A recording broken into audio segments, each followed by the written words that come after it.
Hello everyone, स्वागत है आपका हमारे यूट्यूब चैनल में। और आज हम एक नई सीरीज स्टार्ट करने वाले हैं organic chemistry previous year question CSIR net chemistry से रिलेटेड, राइट। तो चलिए आज स्टार्ट करते हैं। नेट जून 2014 में पूछा गया था ये क्वेश्चन रिलेटेड है बच्चों GOC से, राइट। तो चलो स्टार्ट करते हैं। Consider the statement about the following structures. आपको दो स्ट्रक्चर्स यहाँ पे गिवन है, स्ट्रक्चर X एंड Y।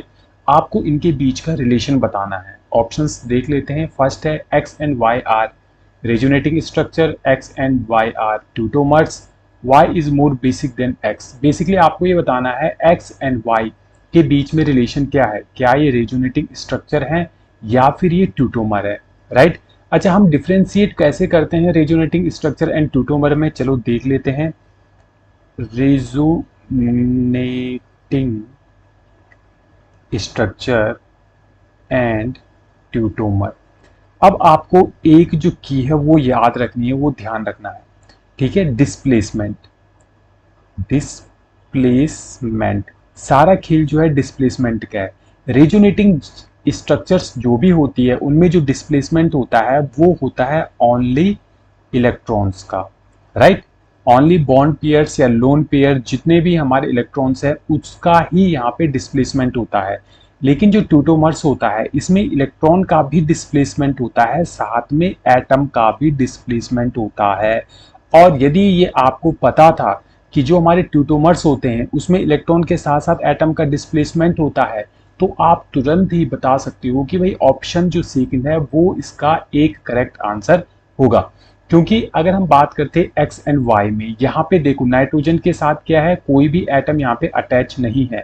लेकिन यहाँ पे नाइट्रोजन के साथ कौन सा एटम आ जाता है, हाइड्रोजन एटम। यानी कि यहाँ पे एटम का डिस्प्लेसमेंट हुआ है। अब ये एटम का डिस्प्लेसमेंट कैसे हुआ है, देखो देख लेते हैं। हम स्ट्रक्चर एक्स को यहाँ पे बना रहा हूँ। ये देखो बच्चों पीएच है, यहाँ पे ये कार्बन से जुड़ा हुआ है, ये कार्बन CN से यहाँ पे इस प्रकार से ट्रिपल बॉन्ड के साथ जुड़ा हुआ है, ठीक है। इस कार्बन की वैलेंसी हम कंप्लीट कर देते हैं हाइड्रोजन के साथ। ये बनी हमारी स्ट्रक्चर एक्स। ये बेसिकली यही स्ट्रक्चर है हमारी। वाई स्ट्रक्चर को बना लेते हैं। पीएच यहाँ पे है बच्चों कार्बन, इसके साथ जुड़ा है एक hydrogen, double bond carbon and double bond nitrogen, और ये है सिंगल बॉन्ड हाइड्रोजन के साथ अटैच, राइट। यह है स्ट्रक्चर वाई। अब ये एक्स से वाई स्ट्रक्चर कैसे बनी होगी, तो यहाँ पे देखो ये है कार्बन, ये है नाइट्रोजन। नाइट्रोजन ज्यादा इलेक्ट्रोनेगेटिव है तो ये क्या करेगा, एक बॉन्ड पेयर को अपने पास खींच लेगा। जैसे ही बॉन्ड पेयर यहाँ पे आया इसके ऊपर आ गया नेगेटिव चार्ज, और इसके ऊपर कौन सा आ गया बच्चों, पॉजिटिव चार्ज। कार्बन के ऊपर पॉजिटिव चार्ज जैसे ही क्रिएट हुआ तो इसने क्या किया, ये जो CH बॉन्ड है ये बॉन्ड अपने पास ले लिया, और यहाँ से H+ जो है वो किसने ले लिया, नाइट्रोजन ने ले लिया। जब यहाँ पे इस बॉन्ड का डिस्प्लेसमेंट होगा, इस बॉन्ड का डिस्प्लेसमेंट होगा, यहाँ पे हाइड्रोजन नाइट्रोजन के पास आएगा, तो हमें जो स्ट्रक्चर मिलेगी वो मिलेगी स्ट्रक्चर वाई। यानी कि यहाँ पे देखो बच्चों, यहाँ पे इलेक्ट्रॉन का डिस्प्लेसमेंट भी हुआ है और यहाँ पे एटम का भी डिस्प्लेसमेंट हुआ है। तो एक्स एंड वाई के बीच में जो रिलेशन बनेगा वो कौन सा बनेगा, ट्यूटोमर का बनेगा, राइट। अब हमें बताना है कि कौन सा इसमें ज्यादा बेसिक होगा। अब बेसिक नेचर हम कैसे डिसाइड करते हैं, देखो लेविस थ्योरी के अनुसार बेस कौन होता है बच्चों, जो लोन पेयर, जो क्या करता है, लोन पेयर डोनर होता है, ठीक है। Lone pair donor. अब लोन पेयर किसके पास होंगे, कार्बन के पास तो लोन पेयर होते नहीं है, हमारे नाइट्रोजन के पास लोन पेयर होंगे। तो यहाँ पे नाइट्रोजन के पास लोन पेयर है और इस नाइट्रोजन के पास भी यहाँ पर लोन पेयर है, राइट। ओके, अब हमें देखना है कि कौन सा नाइट्रोजन आसानी से अपने लोन पेयर को डोनेट कर सकता है। तो उसके लिए हम सबसे पहले देखेंगे बच्चों हाइब्रिडाइजेशन। कैसे, यहाँ पे देखो नाइट्रोजन है, कितने सिग्मा बॉन्ड है, 1 2, दो सिग्मा बॉन्ड है और एक लोन पेयर है, यानी कि इसका स्टेरिक नंबर कितना निकल के आया, 3, राइट। तो इसका हाइब्रिडाइजेशन क्या हो जाएगा, sp2। ये जो नाइट्रोजन है वो sp2 हाइब्रिडाइज्ड है। जबकि हम इस नाइट्रोजन की बात करते हैं, इस नाइट्रोजन के पास एक तो लोन पेयर है और एक क्या है बच्चों, सिग्मा बॉन्ड है। यानी कि स्टेरिक नंबर कितना आया इसका 2, और हाइब्रिडाइजेशन कितना आ गया, sp। ये जो हाइब्रिडाइजेशन निकालने की ट्रिक है जो मैं यहाँ पे आपको बता रहा हूँ, आपको क्या करना है, sigma bond plus lone pair को काउंट करना है, राइट। तो सिग्मा बॉन्ड देखो, ट्रिपल बॉन्ड में एक सिग्मा बॉन्ड होता है, डबल बॉन्ड में भी एक सिग्मा बॉन्ड होता है, राइट।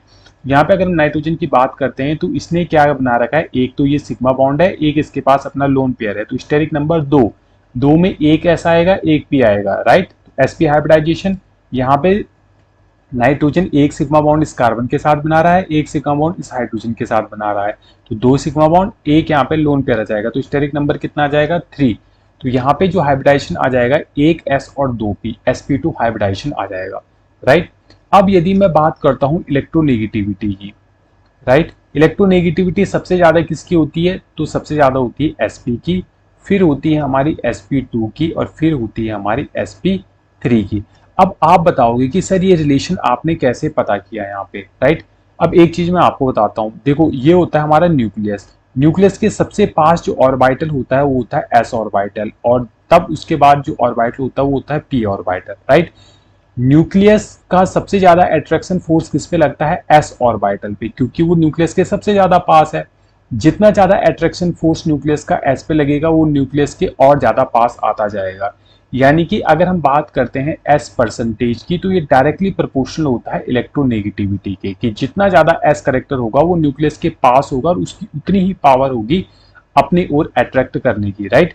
तो यहाँ पे अगर हम बात करें सबसे ज्यादा जो एस करेक्टर वो है एसपी में है, क्योंकि यहाँ पे एस करेक्टर कितना है 50% एस करेक्टर और 50% पी करेक्टर। sp2 में अगर आप एस करेक्टर को फाइंड आउट करोगे तो ये निकलेगा बच्चों 33%, और sp3 में जो एस करेक्टर आएगा वो आएगा बच्चों 25%। तो इस प्रकार से अगर हम देखते हैं तो इलेक्ट्रोनेगेटिविटी सबसे ज्यादा किसकी हो रही है, sp हाइब्रिडाइज्ड कार्बन की, और sp हाइब्रिडाइज्ड कार्बन कौन सा है, x वाला है यहाँ पे, ठीक है। इस नाइट्रोजन का हाइब्रिडाइजेशन है बच्चों sp, और इसका हाइब्रिडाइजेशन है sp2, और यहीं से हमारा क्वेश्चन सॉल्व हो जाएगा, क्योंकि ये sp2 हाइब्रिडाइज्ड है और इसकी इलेक्ट्रोनेगेटिविटी sp से कम है, तो ये आसानी से अपने लोन पेयर को क्या कर देगा, डोनेट कर देगा। यानी कि y जो है मोर बेसिक है, y is more basic than x, तो ऑप्शन सेकंड एंड थर्ड हमारा करेक्ट हो जाएगा। तो यहाँ पे ये दोनों जो ऑप्शन है वो राइट ऑप्शन है। आपको बस दो कॉन्सेप्ट यहाँ पे सीखने थे कि रेजोनेटिंग स्ट्रक्चर एंड ट्यूटोमर में क्या डिफरेंस होता है, वो मैंने आपको बता दिया है।